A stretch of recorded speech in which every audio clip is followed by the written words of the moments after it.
ఒక్కసారి కొమ్మూరి గోల్డ్ కి కాల్ చేయండి. తాకట్లో ఉన్న మీ బంగారాన్ని విడిపించి మార్కెట్ ప్రైస్ కి వాళ్ళు కొనుక్కుని మిగతా డబ్బులు మీకు ఇచ్చేస్తారు. హాయ్ హలో నమస్తే, నేను మీ కట్టా కార్తీక్. మనతో ఉన్నారు ప్రముఖ సామాజిక రాజకీయ విశ్లేషకులు సీనియర్ జర్నలిస్ట్ డివి శ్రీనివాస్ గారు. సార్ నమస్కారం. సార్ నమస్తే.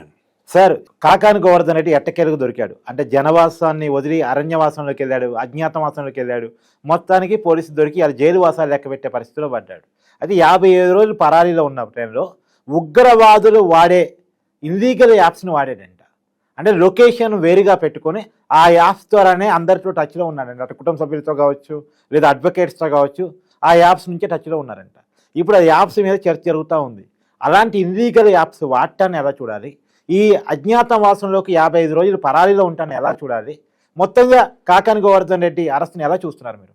గోవర్ధన్ రెడ్డి, కుక్కల గోవర్ధన్ రెడ్డి, కరోనా గోవర్ధన్ రెడ్డి, ఫోర్జరీ గోవర్ధన్ రెడ్డి, క్వార్జే గోవర్ధన్ రెడ్డి. కుక్కల గోవర్ధన్ రెడ్డి అనగానే నీకేం గుర్తొస్తుంది? కోర్టులో కుక్కలు మురిగాయని దొంగలు పట్టం.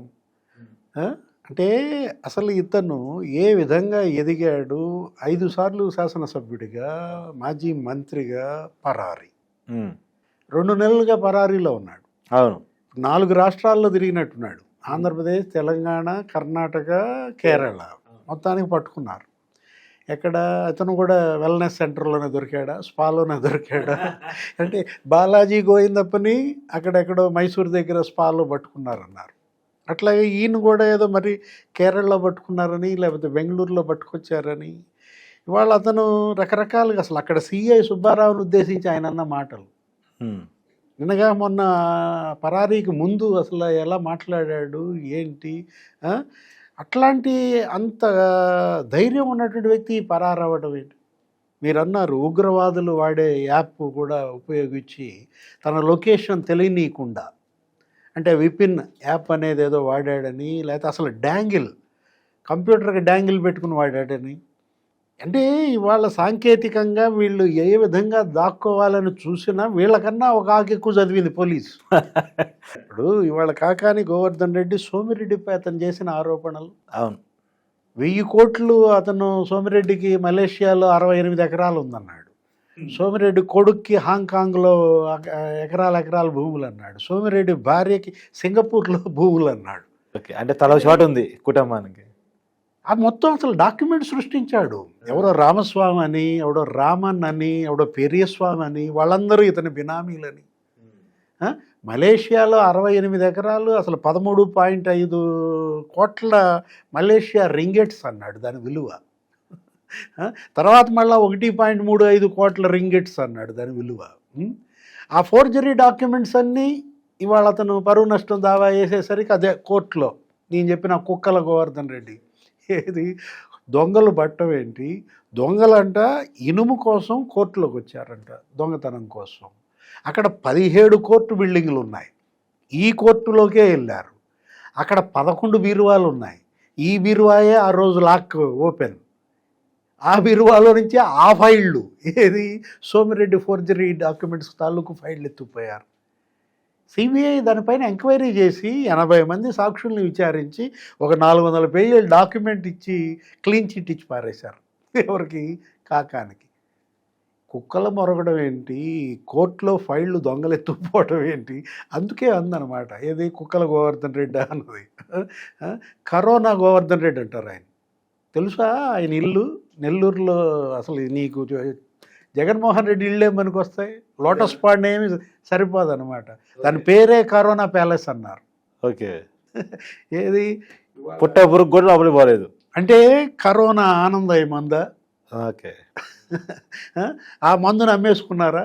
అసలు వరుస పెట్టి అప్పట్లో ఏంటంటే ఆ కరోనా దెబ్బకి ఆనందయ్య దగ్గర నీకు అసలు ఏమి కిట్ట దాన్ని వీళ్ళు అమ్మేసుకోవటం, ఆ ప్యాలెస్ కట్టడం, ఆ కరోనాలో వసూళ్లలో కట్టిన ప్యాలెస్ అని చెప్పి దానికి కరోనా ప్యాలెస్ అని పేరు పెట్టారు.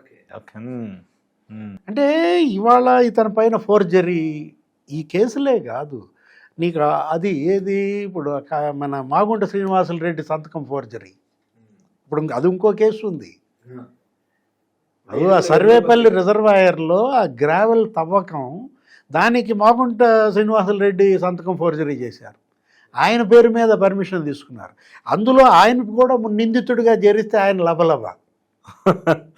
నేనేంటి నిందితుడేంటి, నేను గ్రావెల్కి కక్కుర్తి పట్టడం ఏంటంటే అసలు ఈ సంతకం మీదే కదండి అన్నారు. అసలు నా సంతకం ఫోర్జరీ అంటే రాఘవ శర్మ సంతకం ఫోర్జరీ చేసి బోరగడ్డ అనిల్ హైకోర్టుని ఎలా మోసం చేశాడో బెయిల్ కోసం ఏం తేడా ఏం కనపడతలేదు బోరగడ్డ అనిల్కి కాకాని గోవర్ధన్ రెడ్డికి. అరే అతనేమో వాళ్ళ అమ్మకేదో గుండె నొప్పి నేనే ఆపరేషన్ చేయించాలని చెప్పి. కాదు సార్, ఈ పోర్జరీ సంతకాలు ఏంటి సార్? ఇప్పుడు వల్లభ్రి వంశీది అదే కేసు కదా, ఇప్పుడు కాకాని గోవర్ధన్ రెడ్డి, మీరు అన్నట్టు బోరగడ్డ అనిల్ కుమార్, ఇదంతా ఫోర్జరీకి కేర్ ఆఫ్ అడ్రస్ గా మారారు. అంటే నకిలీ దేనికైనా వీళ్ళు నకిలీ పుట్టించగలరు, సంతకాలకు నకిలీ పుట్టించగలరు, లెటర్ ప్యాడ్లకు నకిలీలు పుట్టిస్తారు, నకిలీ ఇళ్ల పట్టాలు, నకిలీ ఓటు కార్డులు. అది అది అక్కడ చిత్తూరు జిల్లాలో బయ్యాలక్ష్మి జరిగినప్పుడు అదే కదా ఎంపీది. ఇప్పుడు తిరుపతి 35,000 నకిలీ ఓటు కార్డులు, మీరన్నారు గన్నవరం వంశీ నకిలీ ఇళ్ల పట్టాలు, లేకపోతే మచిలీపట్నంలో పేరుని నాని నకిలీ ఇళ్ల పట్టాలు. అంటే వీళ్ళు మళ్ళా గెలవడం కోసం పాల్పడిన అక్రమాలు అన్నీ ఇన్ని కావన్నమాట. ఇప్పుడు మనం చూసాం, ఇప్పుడు ఇది ఈ కేసు ఏది A4 ఇవాళ అరెస్ట్ అయ్యాడు కాకాని గోవర్ధన్ రెడ్డి. ఆ కేసులో ఇవాళ అతను ఏంటి మరి క్వాడ్జ్ 250 కోట్ల విలువైన క్వాడ్జ్ అంట. క్వాడ్జ్ తవ్వేయటం కాదు అసలు, దానిపైన రెవెన్యూ శాఖ రిపోర్టు ఏది 61,000 క్యూబిక్ మీటర్లు వీళ్ళు తవ్వేశారని.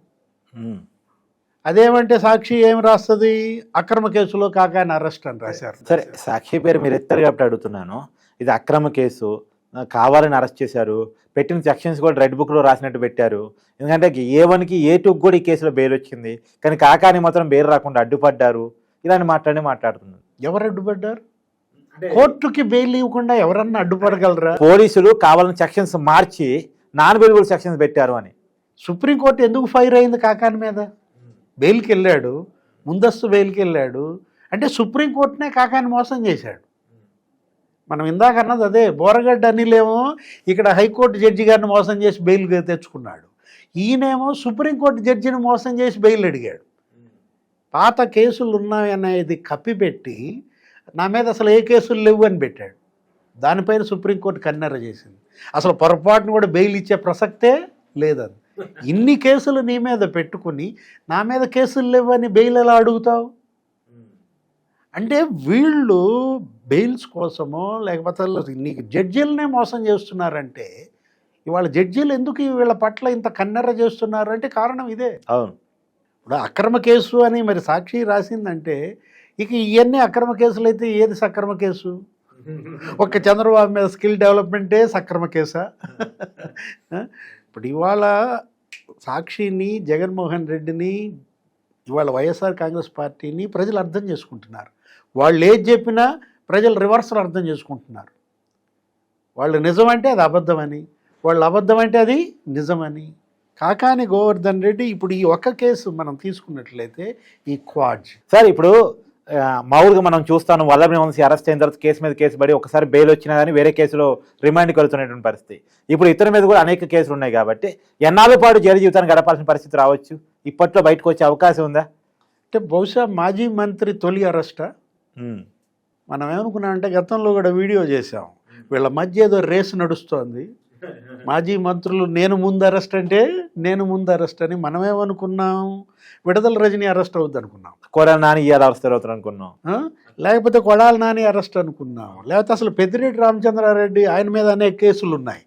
ఏది ఆ ల్యాండ్ మాఫియా, అటు మదనపల్లి ఫైల్స్ తగలబెట్టడం, అతను అరెస్ట్ అవుతాడనుకుంటే తగ్గేదేలే. ఇవాళ ఈ మాజీ ఎమ్మెల్యేల మధ్య అరెస్టుల పోటీ, ఇప్పుడు మాజీ మంత్రుల మధ్య అరెస్టుల పోటీల్లో కాకాని గోవర్ధన్ రెడ్డి విన్నా ఫస్ట్ అరెస్ట్. ఏది జగన్మోహన్ రెడ్డి క్యాబినెట్లో మొదటి మంత్రి. మరి నెక్స్ట్ మంత్రి ఎవరు? కొడాలి నానియా. ఇవాళ అతని పైన లుకౌట్ జారీ చేస్తే ఆయనేమో ఏదో గచ్చిబౌలిలో ఫంక్షన్లో ప్రత్యక్షమయ్యాడు. అవును, వీళ్ళు చేసినటువంటి నేరాలు, వీళ్ళు పాల్పడినటువంటి ఘోరాలు అన్నీ ఇన్ని కావు. అటు భూములు కబ్జా చేశారు, ఇటు గనులు కబ్జా చేశారు. అసలు ఇంకా చివరికి ఎక్కడ దాకా వెళ్ళారంటే డిస్టిలరీలే కబ్జా. ఫస్ట్ టైం నేను వినడం డిస్టిలరీలు కబ్జా అనేది. సరే దాంతో ఆగారా? అసలు డిస్టిలరీలు కాదు, ఏకంగా పోర్టే కబ్జా, ఏకంగా సెజ్. అసలు సెజ్ అంటే అది ఎన్ని వేల ఎకరాలు, పోర్ట్ అంటే అది ఎన్ని వేల ఎకరాలు. అలాంటి పోర్టులు సెజ్లే వీళ్ళు కబ్జా చేశారంటే జగన్మోహన్ రెడ్డిని అడ్డం పెట్టుకుని అధికారుల్ని డమ్మీలు చేసి వాళ్ళ అవినీతిలో వాటాదారులుగా మార్చి మొత్తం దోచిపారేశారు. దాని ఫలితం ఇవాళ అనుభవిస్తున్నారు. Thank you sir. నమస్తే.